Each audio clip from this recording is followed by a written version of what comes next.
Здравейте и добре дошли в новият и първият ми влог от доста време насам. Преди да започна с каквото и да е, първо искам да ви обясня всъщност какво се случва. Винаги съм искала да се занимавам с YouTube, обожавам платформата YouTube, аз телевизия не гледам, гледам само YouTube и преди няколко месеца, не си спомням точно колко, си купих така известната камера Osmo Pocket 3 с цел да снимам YouTube видеа. Така както знаете, до момента нямам качено нито едно видео, но пък имам камерата все още в ръцете си и не се отказвам от мечтата си, така че мисля днес да започна и това да бъде началото на моят YouTube канал. Та, все пак да се върна по темата. Вече е почти декември месец, 24 ноември, което означава, че вече всичко е на коледна вълна, както виждате. И аз съм си украсила, след малко, може би вече сте видели, не съм сигурна, украста в стаята ми. И днес ни предстои да ходим на един от коледните базари в София. Аз имам малко работа там, но след това ще се разходим с мама, ще видим как са го направили тази година, тъй като аз ходих миналата година, става въпрос за базарът пред НДК. Ходих миналата година и наистина ми хареса. Към момента планираме да ходим и до още един коледен базар, който е в Румъния, до Крайова. За тези от вас, които са го чували, може и да има такива, които не са. Аз разбрах за него миналата година, въпреки че го организират от доста време и много българи ходят. Но да, аз не бях разбрала, така че по някое време през декември мислим да отидем и до там. Наистина беше уникално миналата година. Ако успея да си намеря снимки, ще ви сложа тук някъде, за да видите. Сега е време да се оправям. Косата ми е покъртително състояние, както и сами може да видите. Трябва да се гримирам. Трябва да измисля как ще си оправя косата, защото нямам време да я изкъпя. И трябва да измисля какво ще облека, така че да изглеждам добре, но в същото време да не умра от студ, защото, както каза една приятелка, днес ще бъде много топло, цели 10 градуса. И да, така че трябва... Ще измислим всичко това заедно.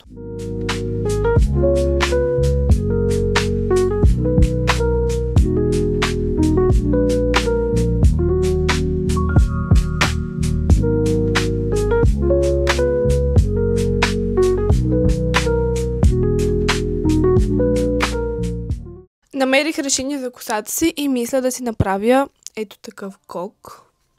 Извинявам се. Ето такъв. Кадръв. Сега ще видим как ще се получи. Аз имам...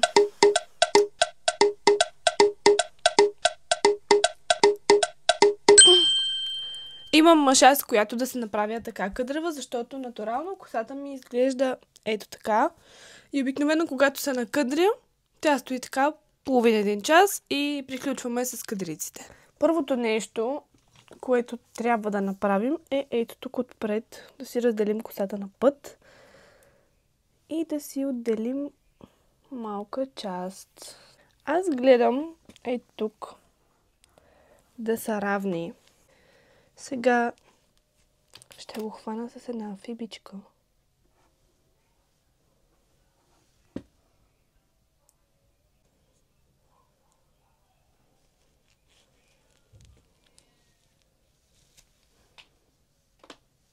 Ето така. И просто другата част от косата ми ще я вържа ето тук на висока опашка, като съм си взела лак за коса и вакса, за да я пригладя.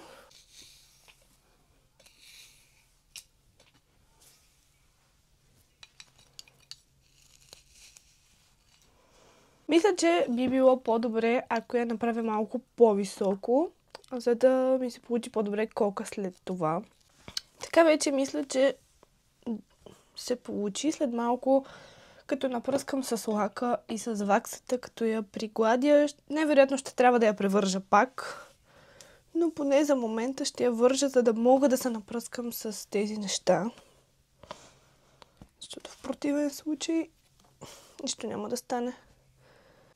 Ето ми я опашката за момента. Да ви кажа, добре се получи.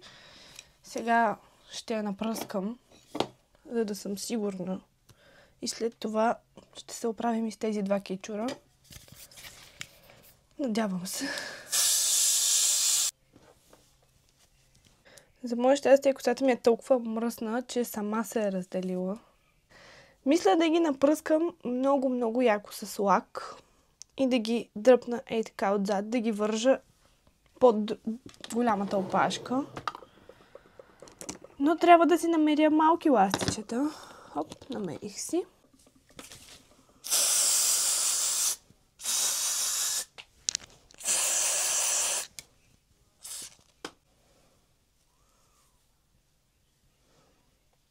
Ето така. Това ми е идеята. И като изсъхне, да залепне.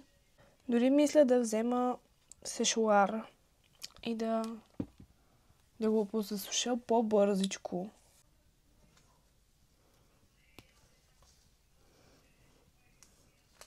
Така. Това се получи за момента. Не е това, което исках като ефект. Не се вижда особено, че косата ми е на път. Или поне на мен така ми се струва. Да, изобщо не се вижда. Но каквото такова. Нямам достатъчно време сега да влизам да си къпя косата, така че ще го преживеем. Все пак ще си изсуша тези два кичура, защото ви казвам, има прекалено много лак на тях и стоят мокри. И ще се върна след малко.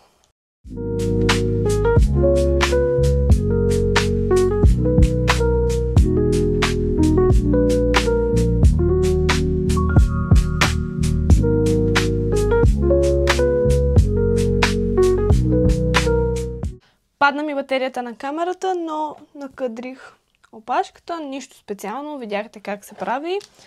Сега намерих си и туториал в Pinterest, така че ми трябват две ластички.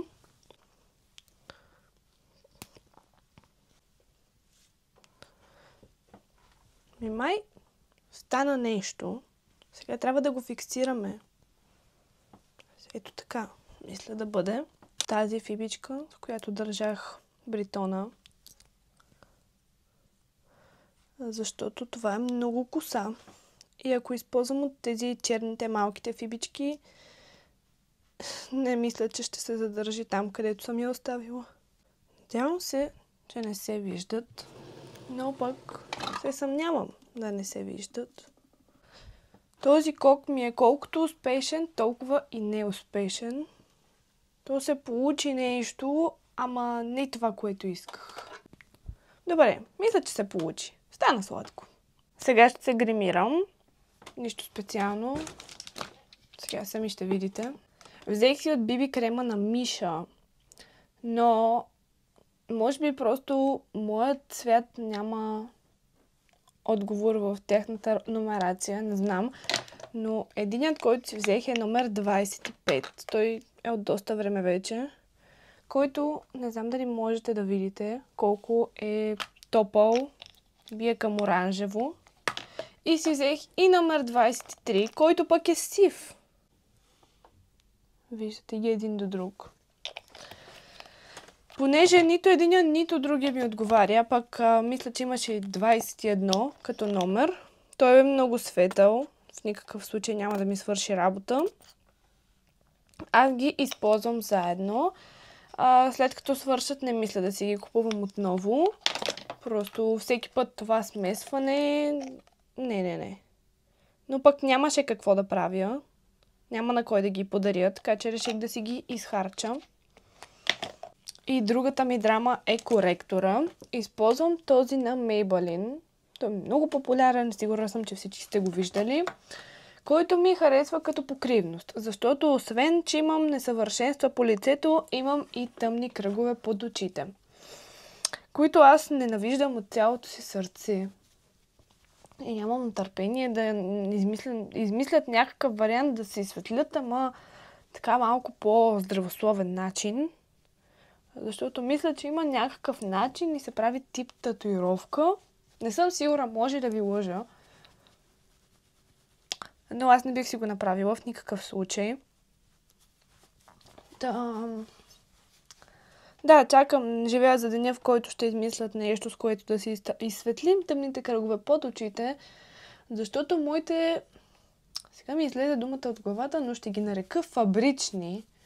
Винаги съм била така, просто кожата около очите ми е супер тънка. Сами може да видите, тук на клепача ми се виждат вените. Така, оставям малко фондиотенът ми да попие, а през това време аз ще си нарисувам веждите. Рисувам ги, всъщност съвсем случайно попаднах на този молив.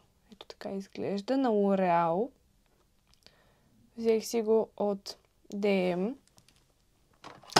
Защото отивах на снимки с идеята да се нагримирам там.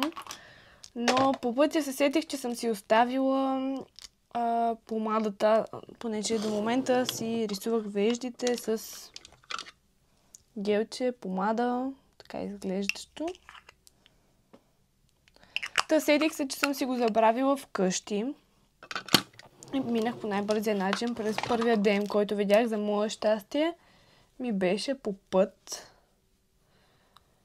Не намерих такъв тип помада, нямах време да преглеждам прекалено много, така че просто видях такъв тип маркер. Аз не ви показах всъщност как изглежда маркер. И прецених, че с него ще ми е най-лесно, ако не е помадата. И да, взех го просто, но пък съм изключително изненадана. Моля да игнорирате ето тук, защото ми падна капачето и трябва да си сложа батерии. Но не знам къде е капачето. Добре, май ми се получиха веждите. Ние не целим те да са перфектни, но поне да изглеждат добре. Вече фондиотенът ми трябва да е изсъхнал, така че слагам коректор, който не разнасям на момента. Слагам си го под очите, слагам и солидно количество, освен всичко останало. Сега ще го изчакам да изсъхне и тогава продължавам. А през това време ще си сложа спирала. Ще си сложа балсам за устни. Винаги се сещам почти накрая. Знам, че след малко ще си слагам червило. И то няма как да са и двете там. Така че, не знам, трябва да си направя някакво напомняне.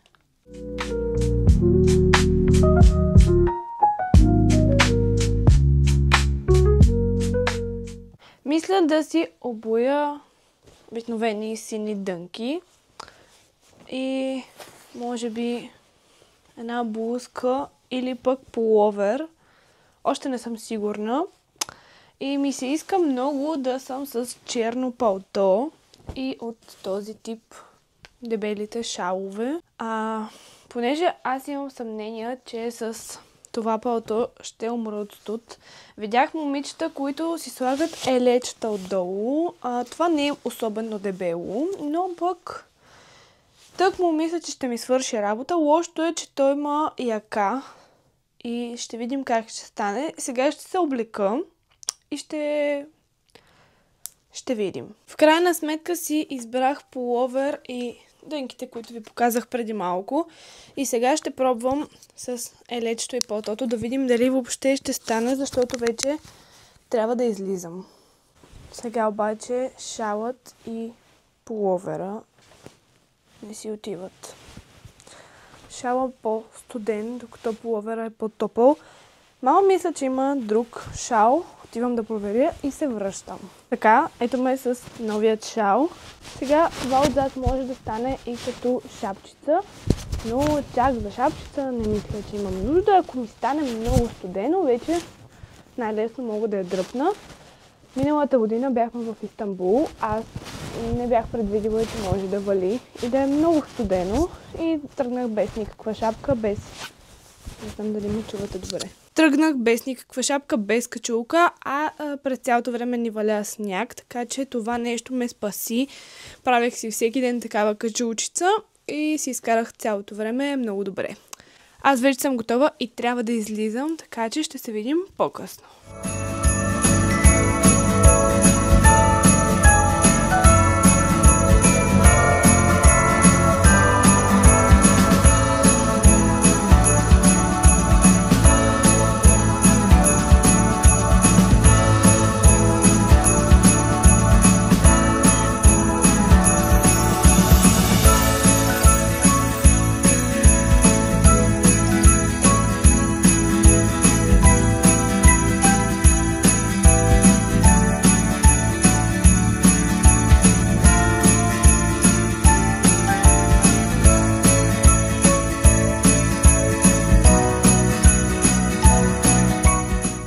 Честно казано, не бих казала, че базарът е нещо по-различно от предните години, но пък на мен си ми харесва както всяка година.